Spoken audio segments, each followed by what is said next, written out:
felt is paid for, all is said and done. Oh,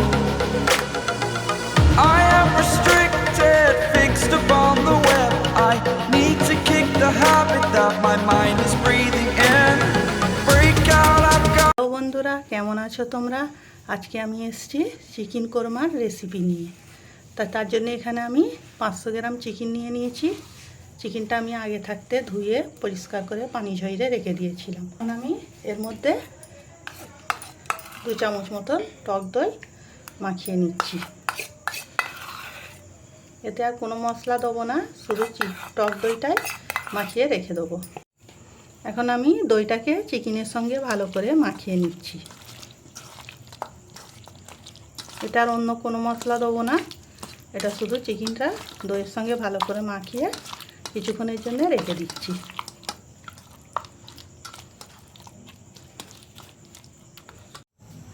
এখানে আমি একটা কড়া নিয়ে নিয়েছি, কড়াটা চুলোয় বসিয়ে দিয়েছি, চুলাটাও আমি অন করে দিচ্ছি।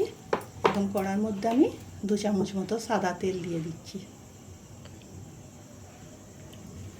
এই রান্নাটা সাদা তেলই করে নেব, রান্নাটা সাদা তেলই করতে হবে। ছোট পেঁয়াজকে সরু পাতলা করে লম্বা লম্বা করে কুচিয়ে নিয়েছি, এর মধ্যে দিয়ে দিচ্ছি। আমি পেঁয়াজটাকে ভেজে নিচ্ছি, একটু সময় ধরে ভালো করে ভেজে একটা ব্রেস্তা তৈরি করে নিচ্ছি।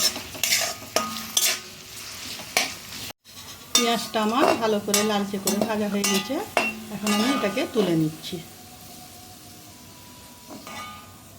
একটা প্লেটের মধ্যে এগুলো তুলে নিচ্ছি। আমি গোটা মশলা নিচ্ছি কিছু, 4টে এলাচ, 3টে লবঙ্গ, 1 টুকরো দালচিনি, আর গোলমরিচ, আর একটা তেজপাতাকে ছিঁড়ে 2 ফালি করে নিচ্ছি। এগুলো এখন এর মধ্যে দিয়ে দিচ্ছি।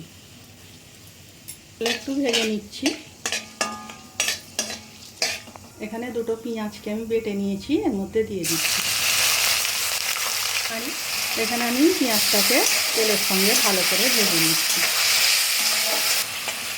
বন্ধুরা, রান্নাটা করতে করতে তোমাদের কাছে একটা ছোটো অনুরোধ রইল, আমার ভিডিওটা পুরো দেখবে, চ্যানেলটাকে সাবস্ক্রাইব করবে, লাইক দেবে, শেয়ার করবে, আর কমেন্ট করে জানাবে আমার আজকের রান্নাটা কেমন হয়েছে।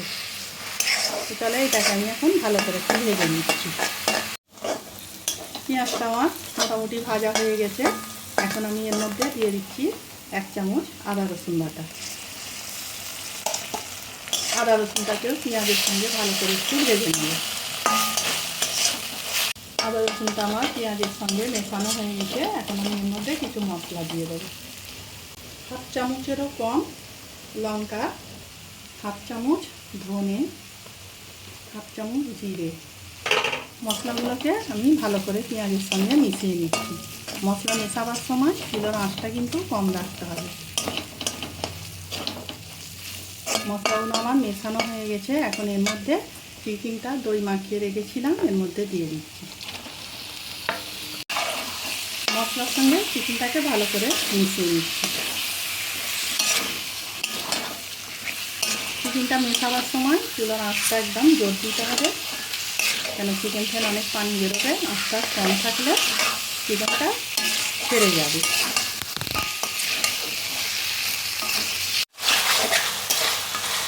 এই রান্নাটায় আমি এখনো পর্যন্ত নুন ব্যবহার করিনি, এখন আমি স্বাদ মতো নুনটা দিয়ে দিচ্ছি।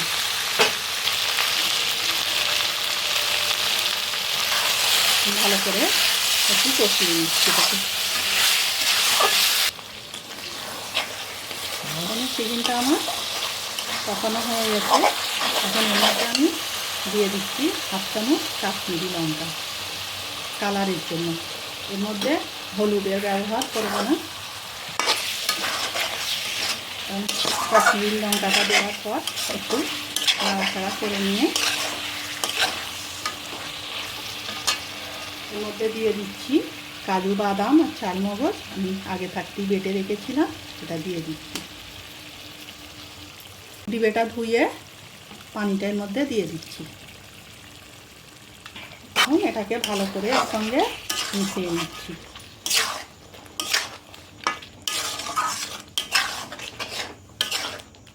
এখন এর মধ্যে আমি দিয়ে দিচ্ছি একটু চিনি। এটা কোরমা যেহেতু একটু চিনি দিলে টেস্টটা ভালো লাগবে। এখন এটাকে আমি লো ফ্লেমে ঢাকনা দিয়ে দিয়ে রান্নাটা করে নিচ্ছি। এটাকে ঢাকনা দিয়ে দিচ্ছি। আমি ঢাকনাটা খুলছি। আমার গ্রেভিটা অনেকটা কমে গেছে।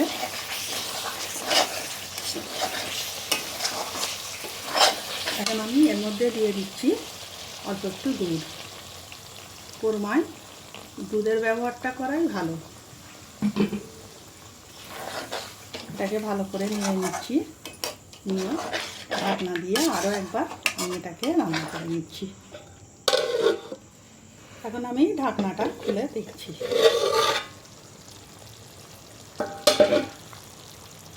আমি যে দুধটা দিয়েছিলাম আমার গ্রেভিটা অনেকটা কমে গেছে। এখন আমি ক্যামেরা বন্ধ থাকায় একবার দুবার মেরে দিয়েছিলাম, না নিচে লেগে যাচ্ছিলো। এতে কাজু বাদাম আছে, চাল মশলাটা আছে, তো নিচে একটু লেগে যাবে, তাই ক্যামেরা বন্ধ থাকায় একবার দুবার আমি মেরে দিয়েছিলাম। এখন এর মধ্যে দিয়ে দেবো আমি যে পেঁয়াজটা ব্রেস্তা করে রেখেছিলাম ওইটা। এটাকে ভালো করে আমি এর সঙ্গে মিশিয়ে নিচ্ছি।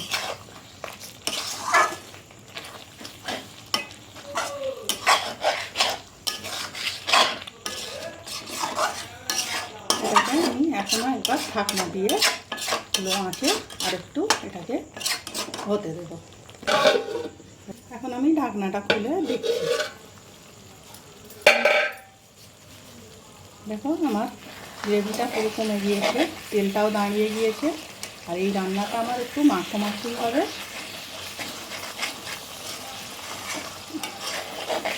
তার আমি এটাকে চুলো অফ করে 2 মিনিট রেস্টে রেখে দিচ্ছি ঢাকনা দিয়ে।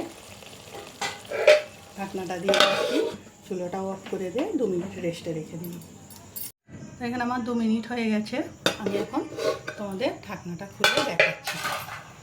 দেখো কত সুন্দর হয়েছে রান্নাটা, কত লোভনীয় হয়েছে। এখন আমি এটাকে প্লেটে তুলে তোমাদের দেখাচ্ছি।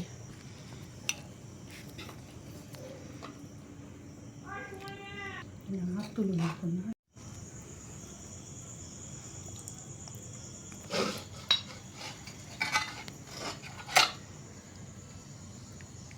বন্ধুরা, আজকের ভিডিও আমার এইটুকু। আগামী দিন আসবো আরও একটা ভিডিও নিয়ে। ভালো থাকবে, সুস্থ থাকবে।